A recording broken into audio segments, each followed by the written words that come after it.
Sky Wave Water and Amusement Park, Kakkadampoyil, Valamthood, Malappuram. Nilambur BRC മുൻ BPCക്കെതിരെ സാമ്പത്തിക ക്രമക്കേട് ആരോപണവുമായി മുൻ നഗരസഭാ കൗൺസിലർ ഇസ്മായിൽ എരഞ്ഞിക്കൽ നിലമ്പൂർ പ്രസ് ക്ലബ്ബിൽ നടത്തിയ വാർത്താ സമ്മേളനത്തിലാണ് മുൻ BPC മനോജ് കുമാറിനെതിരെ ഇസ്മായിൽ ആരോപണം ഉന്നയിച്ചത്. സംഭവത്തിൽ മുഖ്യമന്ത്രിക്കും വിജിലൻസിനും പരാതി നൽകിയതായി ഇസ്മായിൽ പറഞ്ഞു. ഭിന്നശേഷിക്കാരായ വിദ്യാർത്ഥികൾക്കായി സ്വകാര്യ വ്യക്തികളും സ്ഥാപനങ്ങളും നൽകുന്ന പണം BPC സ്വന്തം അക്കൗണ്ടിലേക്ക് മാറ്റി സാമ്പത്തിക ക്രമക്കേട് നടത്തിയെന്നാണ് ഇസ്മായിൽ ആരോപിക്കുന്നത്. 3 അക്കൗണ്ടുകളിലേക്ക് പണം സ്വീകരിച്ചതിന്റെ രേഖകൾ തനിക്ക് ലഭിച്ചിട്ടുണ്ടെന്നും ഇസ്മായിൽ പറഞ്ഞു. മുനിസിപ്പാലിറ്റി കൗൺസിലർ ആയ കാലത്ത് തന്നെ വിദ്യാഭ്യാസ സ്റ്റാൻഡിംഗ് കമ്മിറ്റിയിലെ ഒരു അംഗം കൂടിയായിരുന്നു ഞാൻ നിലമ്പൂർ മുനിസിപ്പാലിറ്റിയിൽ. അന്ന് വിദ്യാഭ്യാസ മേഖലയിൽ നടക്കുന്ന ഓരോ പ്രവർത്തനങ്ങളും അതിൻ്റെ കൂടെ വിദ്യാഭ്യാസ കാര്യങ്ങളിൽ പങ്കെടുക്കാനും അതുപോലെ തന്നെ കാര്യങ്ങളിലൊക്കെ BRCയുടെ പരിപാടികളിലെല്ലാം ഞാൻ പങ്കെടുക്കുന്നതാണ്.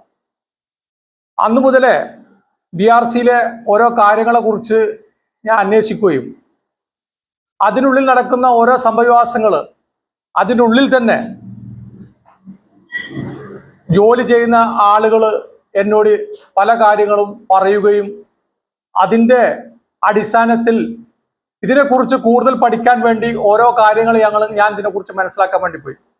അങ്ങനെ മനസ്സിലാക്കുമ്പോൾ BRC അതായത് നമ്മളെ ഏറ്റവും അടിത്തട്ടിൽ നിൽക്കുന്ന പാവപ്പെട്ട കുട്ടികൾ, അതായത് ഭിന്നശേഷിയായ കുട്ടികൾക്ക് വേണ്ടിയിട്ടാണ് സർക്കാർ ഇങ്ങനത്തെ ഒരു സംവിധാനം കൊടുത്തിട്ടുള്ളത്. BRC ആണിട്ട് ആ കുട്ടികളുടെ കാര്യങ്ങൾ പറഞ്ഞ് എവരെടുത്ത് പോയാലും, കമ്പനി ആയാലും സ്വകാര്യ വ്യക്തികളായാലും സ്ഥാപനങ്ങളായാലും ആരായാലും അതിലേക്ക് ഒരു സഹായം ചോദിച്ചാൽ പണം ഇട്ട് കൊടുക്കും. സ്വാഭാവിക ഇങ്ങനത്തെ കുട്ടികൾക്കാകുമ്പോൾ. അപ്പൊ ഇങ്ങനത്തെ കുട്ടികൾക്ക് പണം ഇട്ടുകൊടുത്ത പണം അത് അനധികൃതമായി ആ പണം ചെലവഴിക്കുകയും കണക്കില്ലാത്ത പണങ്ങൾ തിരിമറി നടത്തിയതിനെ സംബന്ധിച്ച് ഞാൻ അന്വേഷണം നടത്തിയപ്പോൾ അതിന്റെ ഉന്നതനായ ഉദ്യോഗസ്ഥനായ മനോജ് കുമാറിന്റെ അല്ലെങ്കിൽ മനോജിന്റെ അക്കൗണ്ടിലേക്കാണ് ഈ പണം കംപ്ലീറ്റ് പോയിട്ടുള്ളത്. 3 ബാങ്ക് അക്കൗണ്ടിലേക്കാണ് പൈസ പോയിട്ടുള്ളത്. അപ്പൊ ഇതിനുള്ളില് ഈ പണം വന്ന് ഈ പണം ഓഹരി വെക്കുകയും ഈ പണം കൊണ്ട് അവിടെ മറ്റുള്ള കൂട്ടത്തിലുള്ള അധ്യാപകരും മറ്റും ചെലവഴിക്കുകയും ചെയ്തപ്പോൾ ആ കാര്യങ്ങളിൽ അധ്യാപകന്മാർ തമ്മിലുണ്ടായ അഭിപ്രായ വ്യത്യാസത്തിന്റെ ഫലമായിട്ടാണ് എനിക്ക് കൂടുതൽ അറിവുകളും ഇതിനുള്ള കാര്യങ്ങളൊക്കെ മനസ്സിലാക്കാൻ പറ്റിയത്. BRCയിലെ മറ്റു ജീവനക്കാരുടെ കൃത്യവിലോപത്തിൽ BPC കൂട്ടുനിന്നതായും ഇസ്മായിൽ ആരോപിച്ചു. ഒരു ജീവനക്കാരൻ 90 ദിവസം സർവീസിൽ ഉണ്ടായിരുന്നുവെങ്കിലും 2 ദിവസം മാത്രമാണ് ജോലിയെടുത്തത്. മറ്റൊരു ജീവനക്കാരി പ്രസവത്തിനായി ആശുപത്രിയിൽ ചികിത്സയിലായിരുന്ന ദിവസവും രജിസ്റ്ററിൽ ഒപ്പിട്ടിരുന്നതായി ഇസ്മായിൽ ആരോപിക്കുന്നു. അവിടെ 9 മാസം ജോലി ചെയ്തൊരു അധ്യാപകൻ, ആ അധ്യാപകൻ ജോലി ചെയ്തെന്ന് പറയുകയല്ലാതെ ആ അധ്യാപകന് ശമ്പളം കൈപ്പറ്റി. പക്ഷെ ആ സ്കൂളിൽ പറഞ്ഞ പ്രകാരം സ്കൂളിൽ പങ്കെടുത്ത് പഠനം നടത്തിയതല്ല അധ്യാപകൻ ചെന്നത് 2 ദിവസം 9 മാസം സാലറി പറ്റി. ഞാനിത് പത്രക്കാരുടെ മുമ്പിൽ വെറുതെ ഇങ്ങനെ പറയുന്നല്ല, തെളിവുകളുടെയും വിവരാവകാശ നിയമങ്ങളുടെയും സാഹചര്യങ്ങളും തെളിവുകളും വെച്ച് സംസാരിക്കുന്നത്. അതുപോലെ തന്നെ ഒരു അധ്യാപിക പ്രസവിച്ച് കിടക്കുമ്പോൾ പ്രസവത്തിന്റെ 24 ദിവസം ഇവിടെ അറ്റൻഷൻ രജിസ്റ്ററിൽ ഒപ്പിട്ടിട്ടുണ്ട്, സാലറി മേടിച്ചിട്ടുണ്ട്. അതും ഞാൻ നിങ്ങളെ മുമ്പാകെ തെളിവുകൾ ഹാജരാക്കാം. അപ്പം ഈ മനോജ് കുമാറും സംഘവും ഇവിടുത്തെ BRC കുട്ടികൾക്ക് കിട്ടേണ്ട ഫണ്ട് തിരിമറി നടത്തുകയും വീതം വെക്കുകയും ചെയ്ത് എന്ന് പറഞ്ഞുകൊണ്ട് തന്നെയാണ് ഞാൻ ആഭ്യന്തരമന്ത്രിക്കും അതേപോലെ ഏജൻസിയായ വിജിലൻസ് ഡയറക്ടർക്കും DGPക്ക് അടക്കം പരാതി കൊടുത്തത്. DGPയുടെ അന്വേഷണപരമായി എന്നെ വിളിപ്പിക്കുകയും നിലമ്പൂർ സ്റ്റേഷനിലെ SI തോമസ് എന്റെ മൊഴി എടുക്കുകയും ചെയ്തിട്ടുണ്ട്. ആ മൊഴിയുടെ പകർപ്പ് എൻ്റെ കയ്യിലുണ്ട്. ഇപ്പോൾ ആ അന്വേഷണം വിജിലൻസ് നടത്തിക്കൊണ്ടിരിക്കുന്നുണ്ട്. പാവപ്പെട്ട ഭിന്നശേഷി കുട്ടികളുടെ പേരിൽ ഫണ്ട് തിരിമറി നടത്തിയ ഉദ്യോഗസ്ഥന്മാര് ഇന്നും സർവീസിൽ നല്ല മുഖങ്ങൾ ചമഞ്ഞുകൊണ്ട് നടക്കുകയാണ്. അതുകൊണ്ട് താൽക്കാലിക ജീവനക്കാര് കേരള സർക്കാരിന്റെ അനധികൃതമായി ശമ്പളം കൈപ്പറ്റി ഫണ്ട് അടിച്ചു മാറ്റി എന്നതിന്റെ രേഖകളാണ് ഈ രേഖകൾ കിടക്കുന്നത് വിവരാവകാശ നിയമത്തില്. അതായത് സ്കൂളുകളിൽ ജോലിക്ക് പോയിട്ടില്ല, എന്നാലും രജിസ്റ്ററിൽ ഒപ്പിട്ടിക്കണ്. ഹോസ്പിറ്റലിൽ അഡ്മിറ്റ് കൊണ്ട് കിടക്കുമ്പോൾ രജിസ്റ്ററിൽ എങ്ങനെ ഒപ്പിടുക? അപ്പം ആ കുട്ടി ജനിച്ച മുതലേ അന്നത്തെ കുട്ടിയുടെ ഡെത്ത് സർട്ടിഫിക്കറ്റ് അടക്കം ഞാൻ വിവരാവകാശ നിയമത്തിൽ ചോദിച്ചിട്ടുണ്ട്.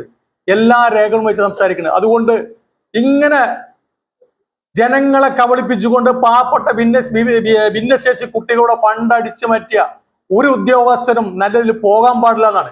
ജനങ്ങൾ ഏറ്റവും നിർദ്ധരായ കുട്ടികൾക്ക് വേണ്ടി സഹായം കൊടുക്കുമ്പോൾ ആ സഹായം പോലും തിരിമറി നടക്കുന്ന ഈ ഉദ്യോഗസ്ഥന്മാർക്കെതിരെ നല്ല ശിക്ഷാ നടപടി ഉണ്ടാകണം എന്ന് പറഞ്ഞുകൊണ്ടാണ് ഞാൻ നിങ്ങളോട് അവതരിപ്പിക്കുന്നത്. അതായത് ഈ കാര്യം ജനങ്ങൾ അറിയണം, ഇവരൊക്കെ നല്ല ആളുകളാണ്. അപ്പം ഞാൻ രേഖ വെച്ചിട്ടാണ് സംസാരിക്കുന്നത്. ഞാൻ പറയുന്ന കാര്യത്തിൽ അവർക്കെതിരെ അന്യായമായ എന്തുണ്ടെങ്കിൽ അവർക്ക് എനിക്കെതിരെ മാനനഷ്ടത്തിന് കേസ് കൊടുക്കാം. ഞാൻ വിവരാവകാശ നിയമം വെച്ചിട്ടാണ് 9 മാസ സാലറി പറ്റി ദേവനാരായണൻ 2 ദിവസം സ്കൂളിൽ പോയിട്ടുള്ളൂ. വിവരാവകാശ നിയമം പറയുന്നത് മാർച്ച് 24 ദിവസം ഹോസ്പിറ്റലിൽ അഡ്മിറ്റുള്ള ടീച്ചർ ശമ്പളം പറ്റി വിവരാവകാശം എന്നാ പറയുന്നത്. ടീച്ചർ അവിടെ ഹോസ്പിറ്റലിൽ കിടക്കുന്നുള്ളത്. അപ്പം ഇത്രയും ജനങ്ങളെ കബളിപ്പിക്കുന്ന ഈ കാലഘട്ടത്തിൽ, കമ്പ്യൂട്ടർ യുഗത്തില്, ഹൈടെക് യുഗത്തിലാണ് ഈ ജനങ്ങളെ പറ്റിക്കുന്നത്, കൊള്ളയടിക്കുന്നത്. അപ്പം ഈ കൊള്ളക്കെതിരെയാണ് ഞാൻ പരാതി കൊടുത്തത്.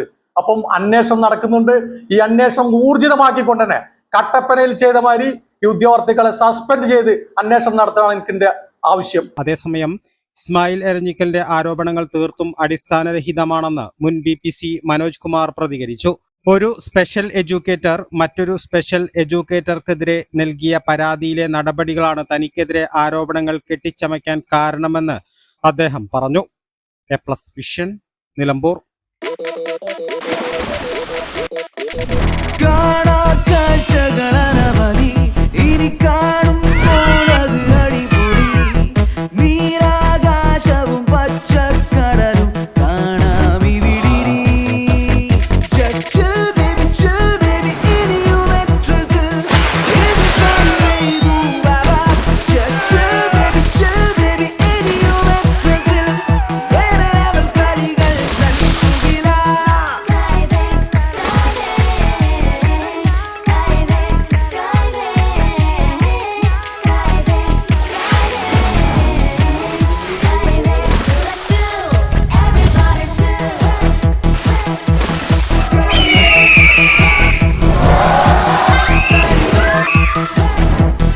അതിരില്ലാത്ത ആഘോഷം, അളവില്ലാത്ത ആനന്ദം.